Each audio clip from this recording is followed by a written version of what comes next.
We just stepped on their face with a hobnail boot and broke their nose. We just crushed their face. What's up, guys? Welcome back to the Glory UGA podcast, where on today's show, we're going to try to make sense of what exactly went wrong with Georgia football's recruitment of the number one overall prospect in the 2026 recruiting class, that, of course, being offensive tackle Jackson Cantwell. But let's go ahead and get this out of the way off the bat here, guys. Let's go ahead and just pull that Band-Aid right off. I got to own it. I was wrong. Your boy was wrong. It happens sometimes. Earlier this week, I did predict that Jackson Cantwell was going to commit to Georgia today on Tuesday, but it did not go down that way. So in today's show, we're going to explore what happened, why this one flipped so quickly, and also beyond that, examine what does this mean for Georgia's 2026 recruiting class. Is the sky falling? What does this mean for Georgia football moving forward into the future? But before we get there, guys, let's go ahead and remind everyone to subscribe to this channel right now. Even if I miss a prediction here or there, we still got a ton of content designed for all you diehard Georgia fans. So go ahead, subscribe right now, like, comment.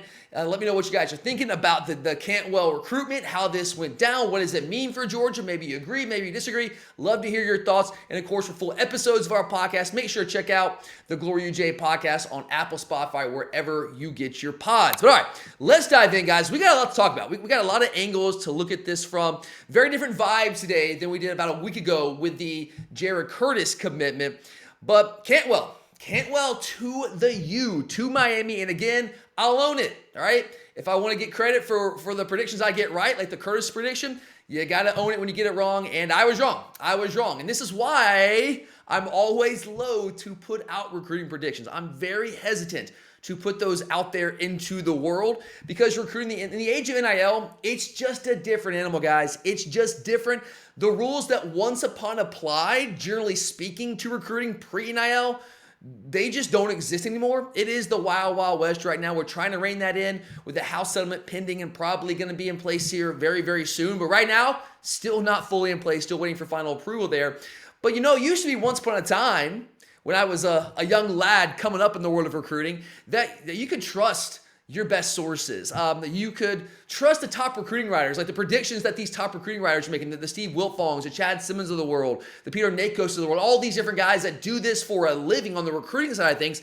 If they put in a prediction, like a crystal ball, even when those first started coming out, and now the RPMs for On3, you could pretty much trust those. You put a lot of stock in those. And sure, every now and then you would get burned and there'd be a surprise on signing day, but those are few and far between. But now, we all know, guys, we're a couple years in this NIL thing. This shouldn't really surprise anyone at this point. But NIL has turned everything upside down, man. It has turned everything upside down in the recruiting prediction, in the recruiting industry, but certainly the recruiting prediction industry. And it's hard, guys. It's hard to even follow recruiting. Now, I follow the players. But what's true 1 second about, hey, this guy's going here, and you have all the top recruiting writers in the world out there, all the sources that I have here in Athens, people that I trust that are kind of in tune with some of these things from time to time, they might all be saying the same thing one day, 1 hour, and then the next day, the next hour, it switches, man. It flips in an instant, right? That used to not be the way it was, but it's kind of the way the world works with recruiting these days. But make no mistake about it, guys. I will stand by what I told you on Sunday. I got it wrong. At the end of the day, I got it wrong, right? Prediction was wrong. I predicted Cantwell to Georgia, and I was wrong. It is what it is. Congrats to Miami there. But on Sunday, and even the week and a half leading up to Sunday, all the signs, even going back to when he initially pushed his recruitment back, when he was initially slated to commit on April 30th, all the signs were pointing in Georgia's direction. They were. Now, again, with NIL, a bag changes things really quickly, and that's kind of what happened here. So what did happen here? Now, I'm not going to pretend that I am privy to all the details of this recruitment. But again, as someone who has followed recruiting for multiple decades at this point, and you also follow the people that you trust that do this for a living, the guys like Steve Wiltfong, Simmons, Nakos, all those kind of guys, right? Well, it's pretty clear right now, sitting here just about an hour or so after the decision, that NIL is what flipped this, okay? No judgment there. This is not, back in the day, 10 years ago when you missed on a guy, you would say, oh, well, so-and-so, Auburn, Florida, LSU, Tennessee, whoever, they just, they dropped the bag. Alabama, right? Well, the bag man came and paid him a visit, and you can make those claims. It's always kind of like an underhanded way to say, like, you guys cheated. Like, it wasn't that we missed the guy, you cheated, right?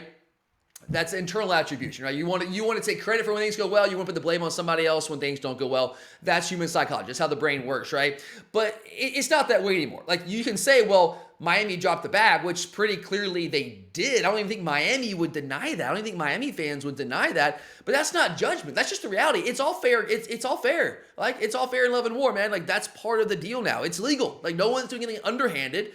That's just kind of how college football recruiting works now. You don't have to love it, but that's kind of what the industry, the business is. And I don't have like full real numbers. I'm not privy to the financial, realities of this, but there are rumors out there. We can say allegedly that Miami went up over $2 million in Cantwell's first year with their offer, up to maybe, I've heard even up to like $2.5 million for his first year. If you look at the Curtis, like for example, Jared Curtis, allegedly, I don't have all the details, but you hear, there's some reports that are coming out last week. I think On3 was reporting some of this.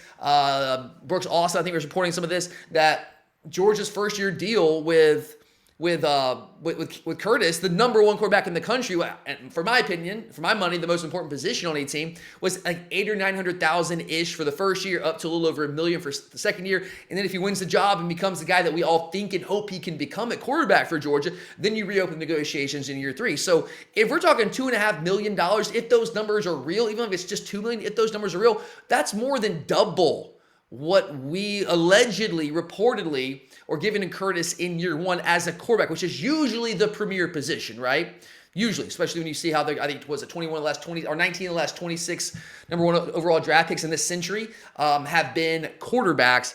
But allegedly Miami just dropped this bag, $2.5 million, whatever the number is, and Georgia didn't match it. And that's okay. It's okay. Miami didn't do anything wrong. I'm not accusing Miami of anything nefarious here. This was a business decision for all parties involved, for everyone involved. I've already seen people, and this kind of makes me cringe a little bit. I get being frustrated when things like this happen, when you think you've got this guy, this number 1 overall prospect at a position of need, at a really important position like offensive tackle, and you think you got him, you've been told you got him, and I know I'm guilty of that. I told you I thought we had him too.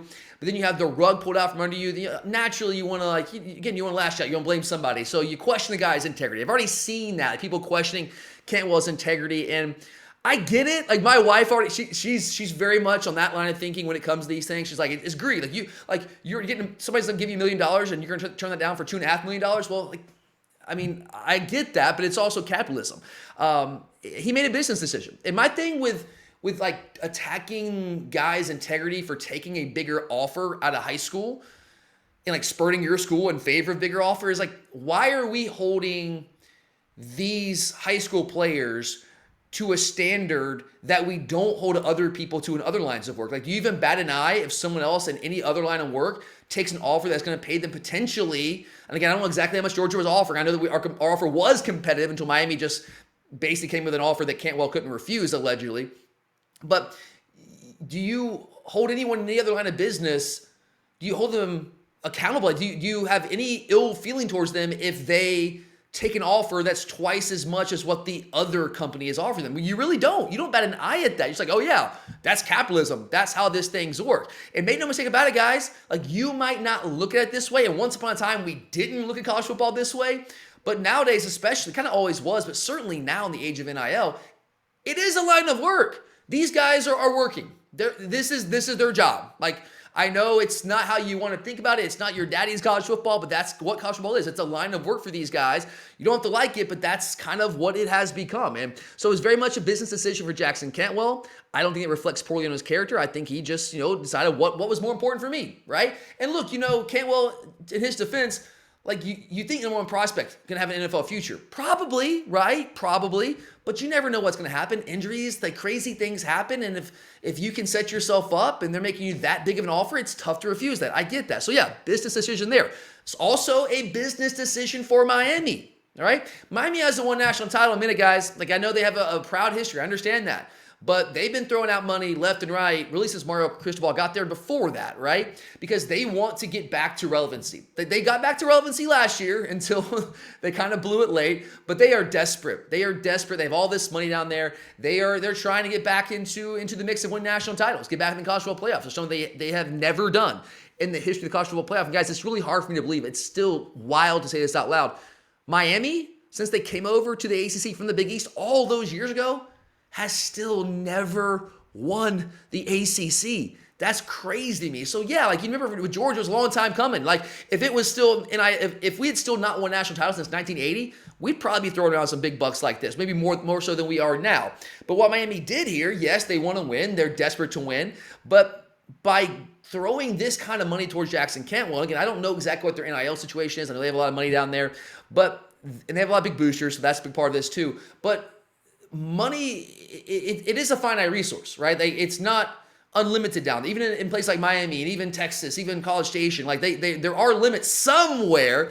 And if you offer a guy like Jackson Cantwell this kind of money, well, you're leveraging other parts of your class to land him. Like you can't spend this kind of money on every single recruit. So yes, congratulations, Miami. That's a huge pickup. The number one player in the country, number one offensive tackle. It's a major position of need there. But that's a business decision in Miami. They were willing to spend that kind of money on this guy. They prioritized that. And on the other side, it was a business decision for Georgia, not willing to leverage the rest of their classes. Let's not forget, like, yes, it's great to land the number one overall prospect in the country. Anyone would want that guy. Everyone in the country wants him, right? But you also have to fill out an entire recruiting class. You have other positions that you have to recruit. And somewhere along the way, we talked about this on the episode that I put out yesterday. Business decisions have to be made. Like at some point, you have to decide, okay, is it worth giving this guy this much money and then having to really, really skimp by on other positions and not being able to invest as much money in other spots? You've got to prioritize, right? And so Georgia just decided that going up to whatever Miami offered him, $2.5 million, whatever it might have been, was not in the best interest of this recruiting class and the University of Georgia football program at large. And guys, I would encourage you, listen to Kirby Smart when the man talks to you, okay? When you're listening to these press conferences, like I do every single time the man has a press conference, listen to what he is saying and take it as gospel truth, right? When he's telling you some of the things about how he's recruiting, right? Like Kirby is a pretty straight shooter when it comes to those press conferences and his public pronouncements. And one of the themes of this spring, probably the theme of the spring for Georgia, I don't know how many times I heard him say this: fire, passion, energy. Kirby has made it clear this spring, has made it clear for a while now, that he felt, of all the places where we fell short a year ago in terms of not winning the national title, we had a lot of injuries, right? There were situations where we weren't as deep. We had lack of depth, all that kind of stuff, right? But he's made it clear in his mind, the biggest reason, at least in terms of things that were within our control, was that we did not have enough players that had the fire, passion, and energy. He brings in like basically a sports psychologist that works with the program, and they sit down after the season and they go, okay, all right, let's take stock of what happened. Like where do we fall short?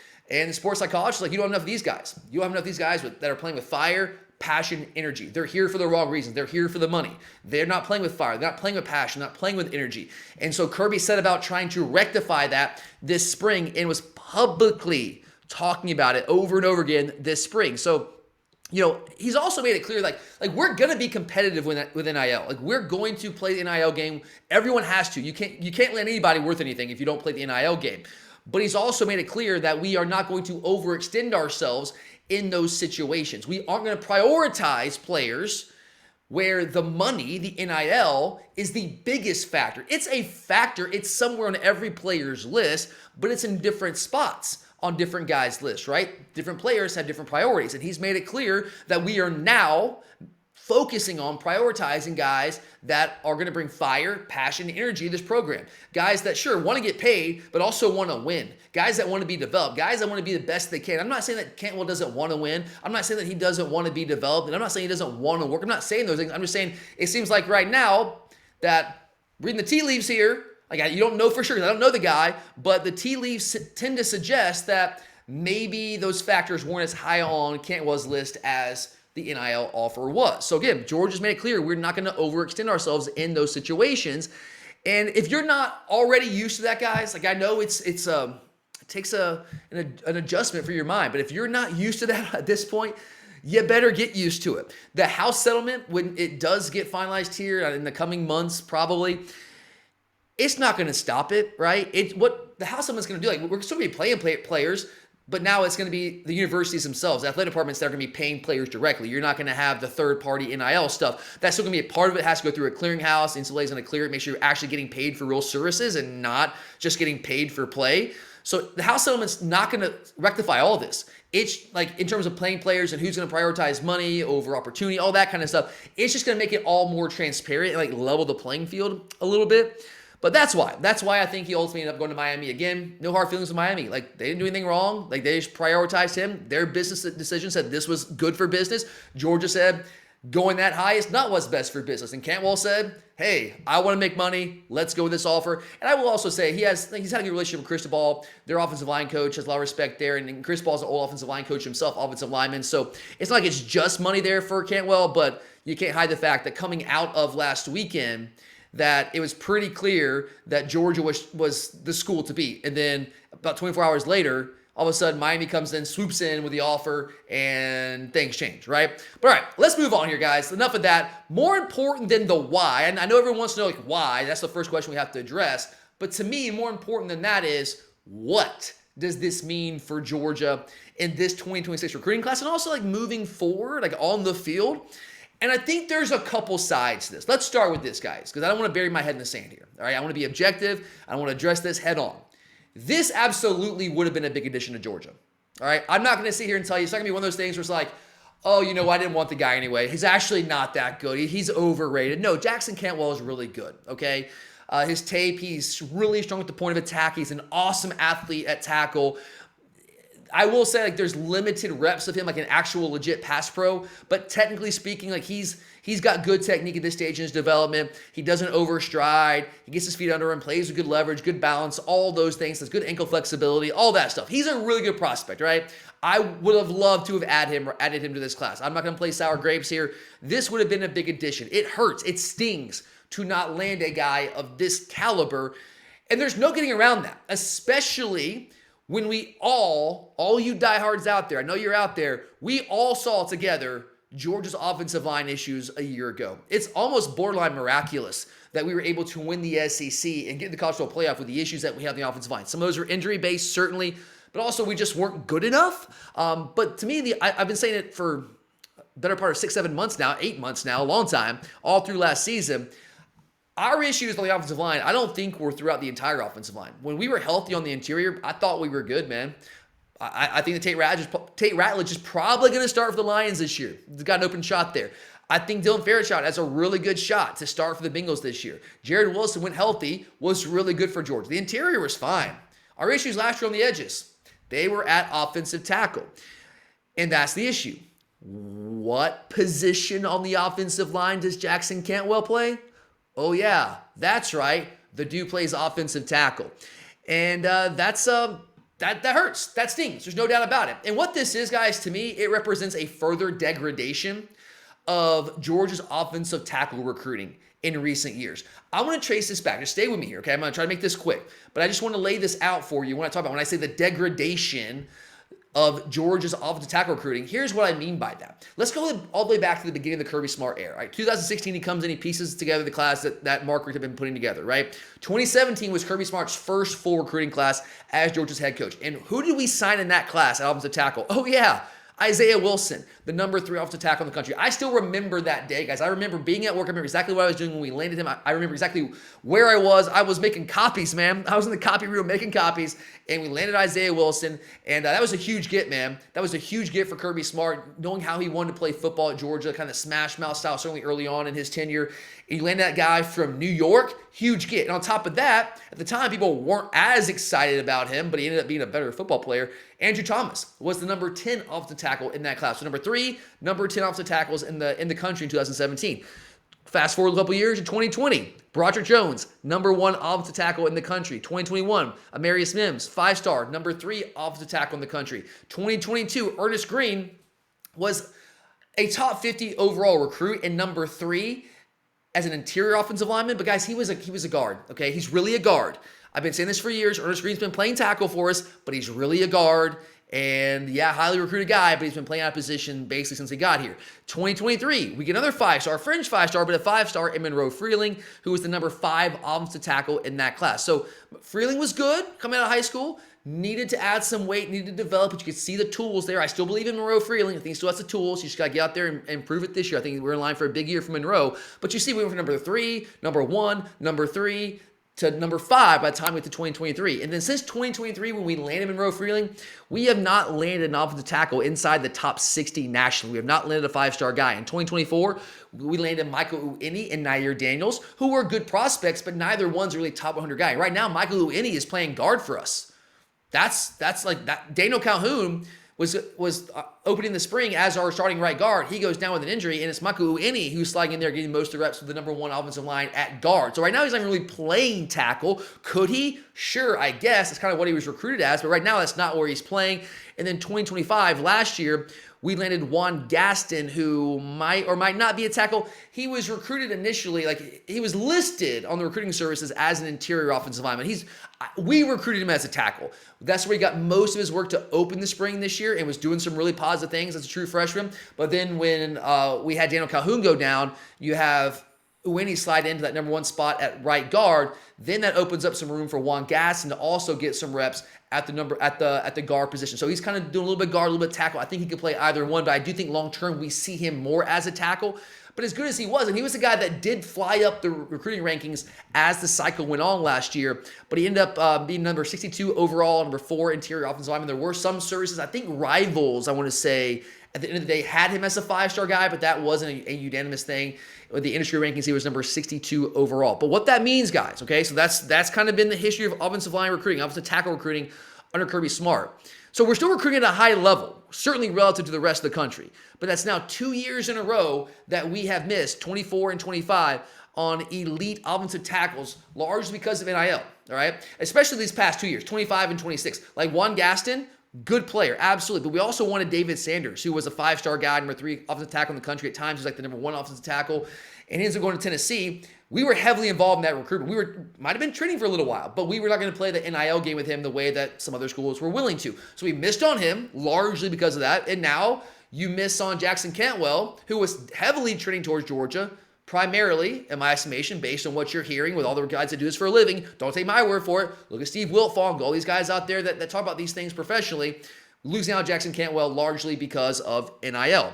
But whatever the reason, like, we're missing on him, okay? Like, you can make excuses, but Georgia has missed on 2 elite 5-star prospects at offensive tackle in the last 2 cycles because of NIL. And that's concerning to me because one of the factors, and maybe the most preeminent factor that separated Georgia during those back-to-back national title runs was our dominance on the lines of scrimmage. And I include offensive and defensive lines of scrimmage. That, and I think our overall team depth, I think team culture, all of those things kind of factored in Georgia being the back-to-back national champions, that dominant run there, really a 3-year run where we went undefeated in the SEC for 3 straight years, which had never been done before.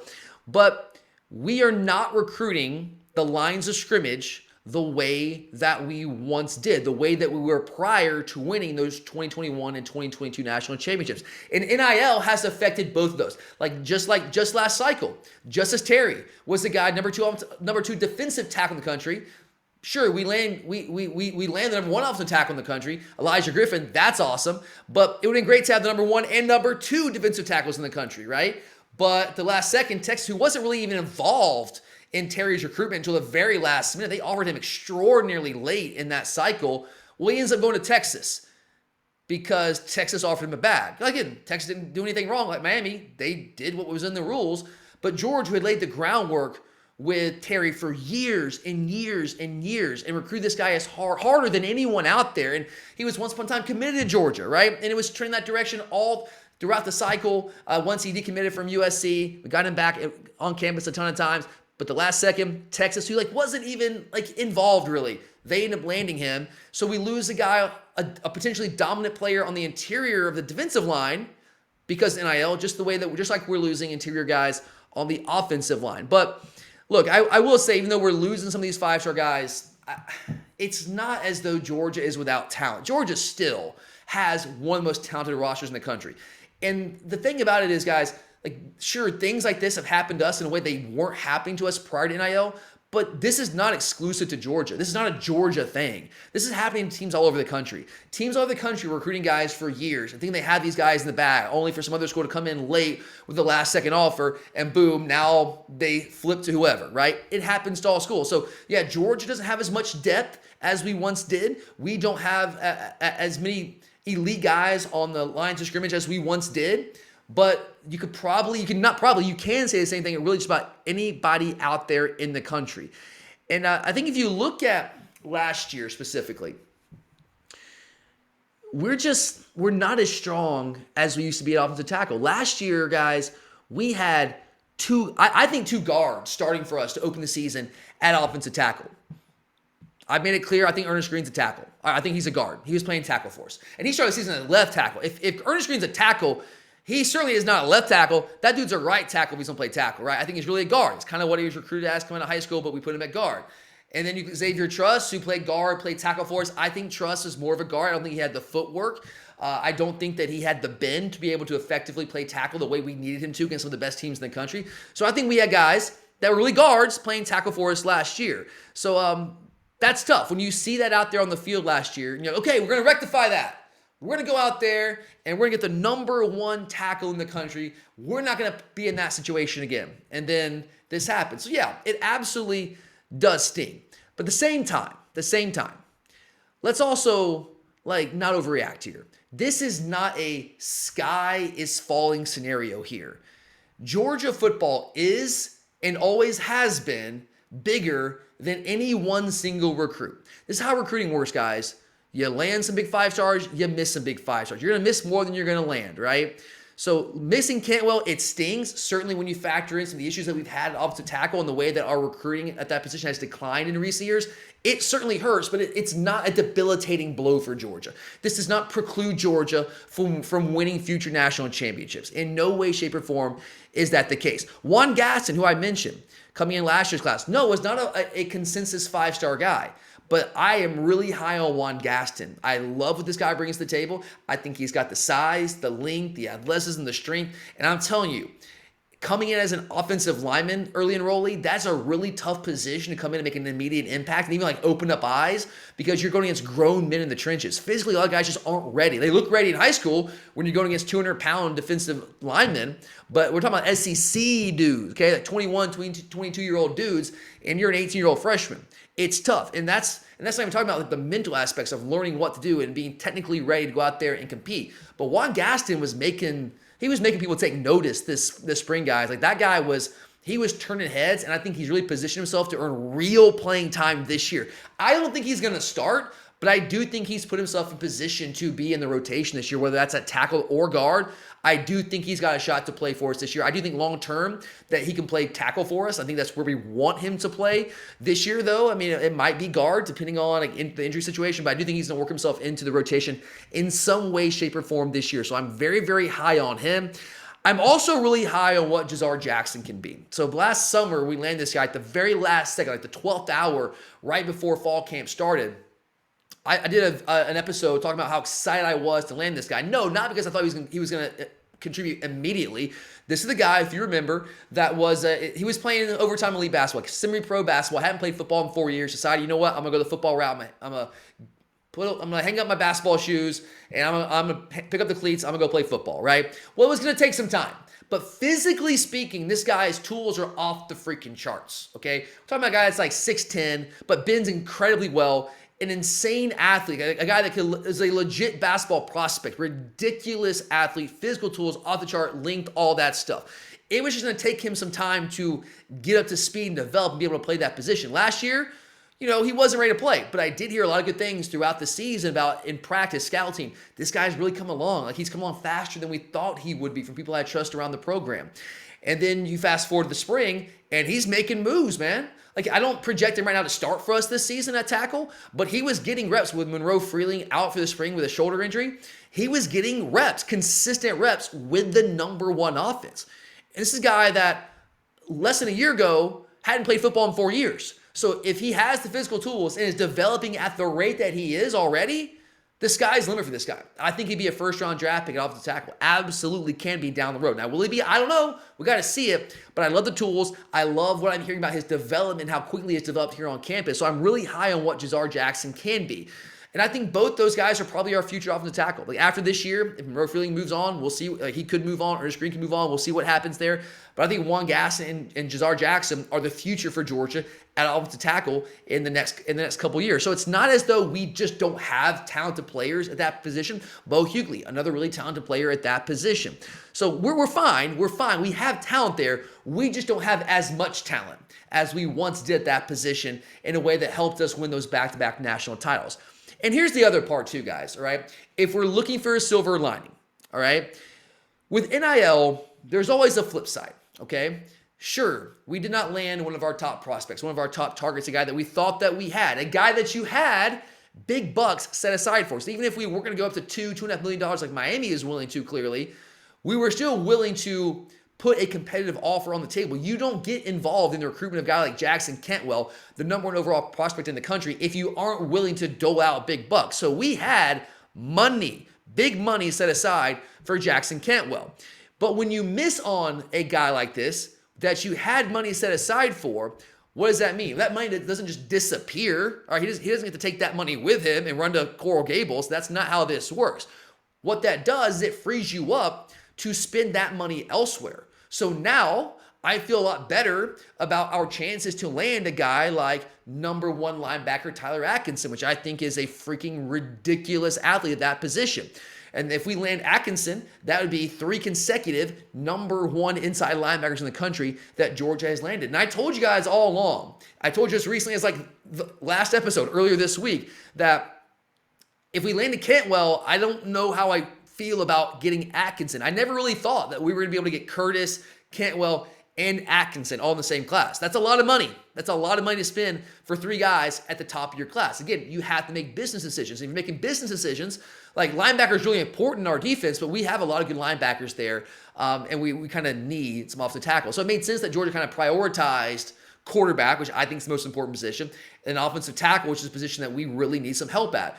But when you don't land that offensive tackle, well, now you've got money to go get that in-state number one inside linebacker that you've also been recruiting really hard for a really, really long time. That's just an hour or so away from campus. So I do think that will certainly help us in his recruitment.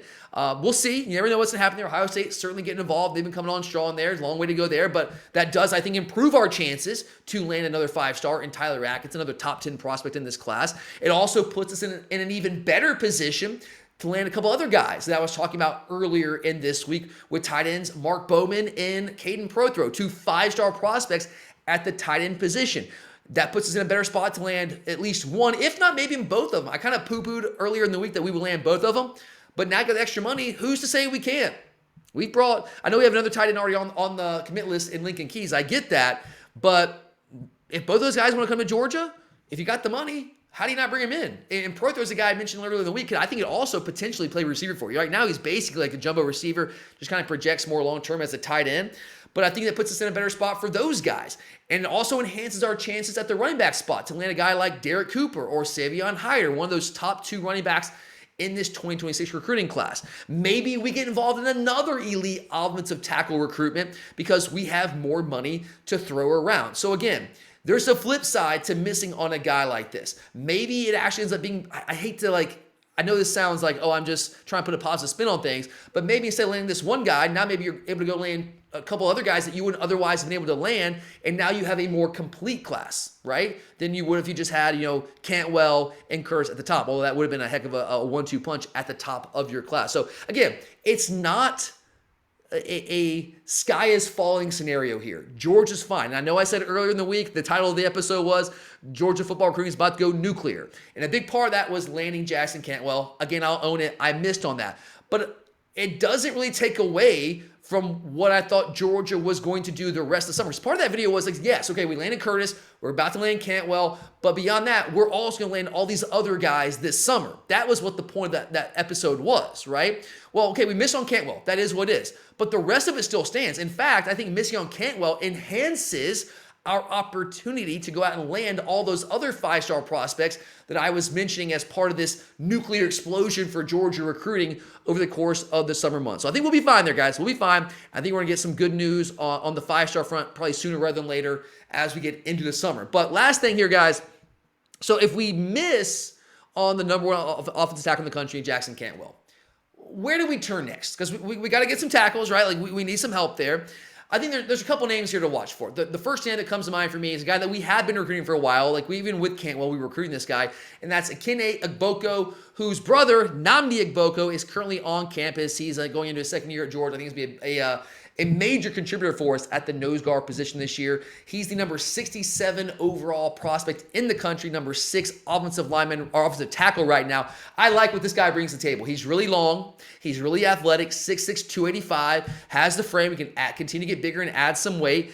I certainly don't think he's as play now ready as Cantwell is, but I think the upside is there. I think you got a really, really high upside. It reminds me to some degree, I'm not saying it's the same player as Juan Gaston, but the recruitment is kind of similar, where Juan was, a highly regarded offensive tackle prospect, but his recruitment kind of took off as his class continued on into the latter stages of the 2025 cycle.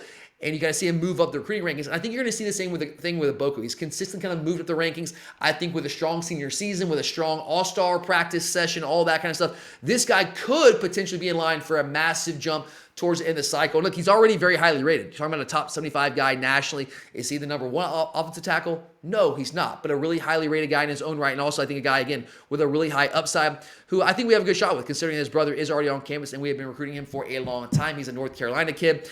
Another name to watch here. So if Miami landed Jackson Cantwell, which they did, and maybe or maybe not overextended themselves a little bit with him, what does that do for the other offensive tackles that they've been recruiting heavily? A guy like Brett Collegier, who is out of IMG Academy, is a guy that Georgia and Miami have both been recruiting really hard. It's kind of like a Cantwell thing, kind of been locked in this recruiting battle.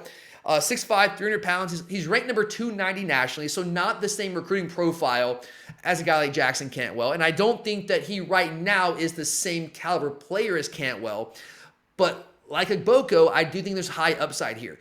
I think he's going to move up the recruiting rankings. He was playing at Colorado, in the state of Colorado prior to coming to IMG. Colorado is not a big high school recruiting state, guys. They don't play high-level football there, so kind of flew under the radar a little bit there. But I think with a big senior season at IMG, he's going to be on the radar. He's going to be on the national radar. Eyes are going to be on him. He's going to be playing some big high-profile teams. People know who this guy is. Just going to IMG puts you on people's radar. So I think this guy is a really talented player. A lot like Cantwell, I think he's really strong at the point of attack. He's a good athlete. Not quite the athlete that Cantwell is in space, but still a really good athlete. He bends well, plays good leverage.